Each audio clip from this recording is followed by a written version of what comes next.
In its post-Caitlin Clark era, Iowa could be NCAA tournament Cinderella.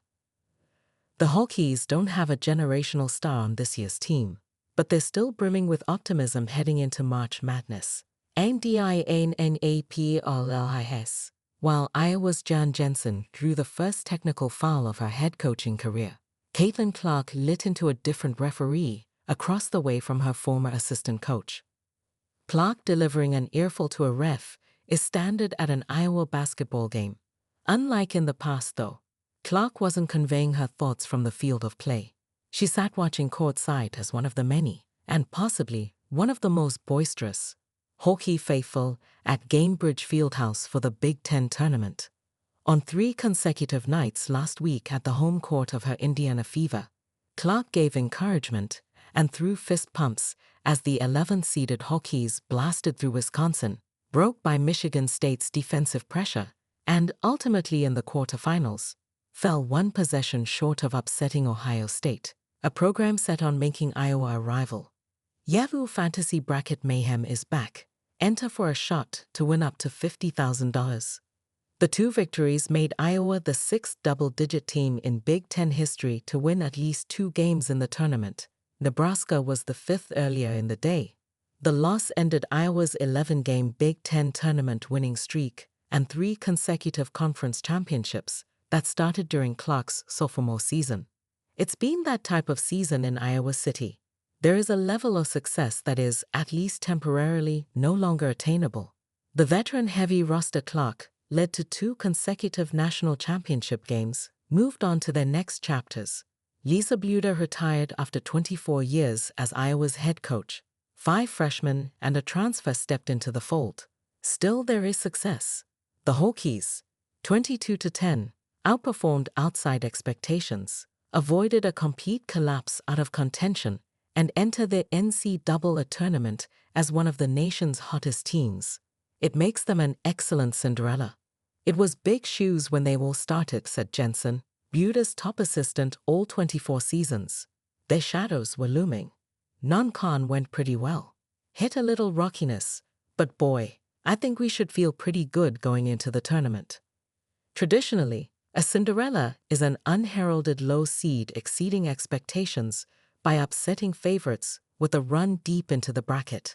The shoe usually fits best on double-digit seeds that seemingly come out of nowhere, the true bracket busters. Those types are rare on the women's side, where chalk reigns supreme even as parity blossoms. There is still a drop-off from the top 10 and another from the top 20 or so. Consider then a projected no. 6 seed overlooked after losing the NCAA's all-time leading scorer to the WNBA and replacing the legend with a player from a Big East school not named UConn. The Hokies have the firepower and lack the proper attention to pull off an upset. UC Olsen, a 3-year starter at Villanova who ranked 3rd in scoring average as a junior, guided a new starting lineup to an 8-0 start and a 10-2 record in a light non-conference slate. The Big Ten gauntlet was the real test, and Iowa struggled, losing 5 straight in January. All were by single digits, culminating in a 1-point loss to Oregon without 3rd-year starter Hannah Stuck that dropped them to 2-6 in the conference. It was as many as Iowa lost all of last season and put them on the brink of missing the Big Ten tournament, which cut 3 teams from contention in the expanded 18-team era. Boy, it was tough sledding for everybody to get up and get on the plane to fly up to Washington, Jensen said. But Jensen told them they were closer than they were farther to their destination. The group of new starters around her had yet to find their rhythm together.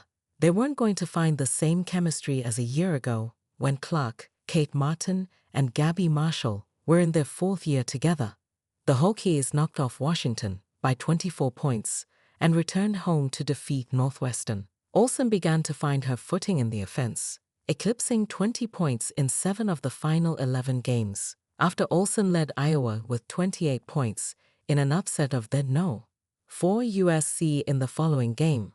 Jensen said there was promise for the team's final 7 contests and hopefully the NCAA tournament. The only losses they've taken since are twice to Ohio State, by 8 points in overtime, 1 in the tournament, and once to national champion contender UCLA. Iowa was a possession away from an upset against the Bruins, one of their 5 games lost by 3 or fewer points. They finished 11th in the Big Ten at 10-8. If you can come through adversity and look back on it and really look at where you've grown and have more success than not, I think you should feel really good about getting to play in the big dance. Jensen said no. The Hokies aren't pouring in points the way they were in the Clark years, and they don't have a go-to buzzer-beating maestro, an issue that's bubbled up repeatedly. Sydney Affolter, Iowa's best three-point shooter, made 2 to give them the late lead against Ohio State, but no one could score in the final 118. Yet, they're still a top 50 offense, 74.3 pick, with a 52.5 effective field goal percentage, 22nd, and a knack for sharing the ball, 65.7 assisted shot rate. The group rebounds well, 54.8% ranks 25th, and is better defensively, a focus for Jensen since taking the top chair, and their young bench is stepping up of late. Freshman Ava Hayden scored 21 points, shooting 8 of 10 in 26 combined minutes against Michigan State and Ohio State. It kept Iowa in it and elicited the praise of Iowa fans in the arena, Clark included. One thing remains the same for this Cinderella iteration of Iowa as it was for the Clark seasons. As I felt every year, where we're no 1 seed or whatever we get, it's all about the matchups, Jensen said. You face a team that you just know you don't click as much with, then it gets to be a little bit harder. I'm just thrilled we're going to see our name pop up. I really feel grateful for that. These kids deserve it. They've battled.